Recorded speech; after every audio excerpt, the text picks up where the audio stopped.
Uneke bilzam azam bewam wawazalma emitamia bude murte sombok imores vusezuban imores samovaban inyanti alan kife ebugasem imoranyin kife enyingmeke uneke bilzam azam bewam wawazalma emitamia bude.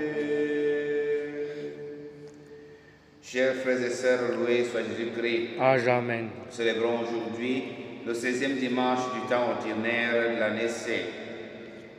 Les textes soumis à notre méditation de ce dimanche sont tirés du livre de la Genèse au chapitre 18 des versets 1 à 10a, le psaume 14, la deuxième lecture tirée de la lettre de Saint Paul apôtre aux Colossiens au chapitre 1 des versets 24 à 28 et l'évangile de Saint Luc au chapitre 10 des versets 38 à 42. À écouter l'évangile, il peut être facile pour nous de donner des notes, attribuer des notes à Marthe ou à Marie. Mais le Seigneur vient nous dire et veut nous dire par cette présence à Béthanie qu'il est très important. C'est comme une catéchèse qui est basée sur l'importance de l'écoute de la parole de Dieu. On n'a pas dit que le reste est mauvais. On n'a pas dit que Marthe doit avoir 10 sur 20 et Marie 19,5 sur 20. Parce qu'il faut également manger. Mais il est important d'écouter la parole de Dieu. Nous le savons bien.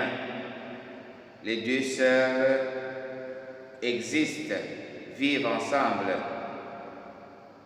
Et ils représentent les deux manières d'être disciples. C'est pour ça qu'on disait au début de ne pas donner des notes ou des médailles. Parce que les deux sœurs, c'est les deux manières d'être disciples, écouter la parole et être au service également. D'une part, il y a l'ancienneté du service comme la diaconie qui provoque agitation, et d'autre part, il y a le savoir accomplir le choix juste et quotidien dans la vie de chaque chrétien. Cette partie-là est la bonne, elle est nécessaire et fondamentale. Écouter, s'arrêter. Et on se rappellera toujours du schéma Israël. Écoute Israël de la semaine dernière, comme l'invitation du Père lui-même. C'est lui-même qui invite Israël à écouter. C'est lui qui invite les disciples à se retourner vers le mont Tabor. Là où il dit dans le mont Tabor, à la transfiguration, celui-ci est mieux mon fils. L'élu, écoutez-le. Au chapitre 9, verset 35 de Luc.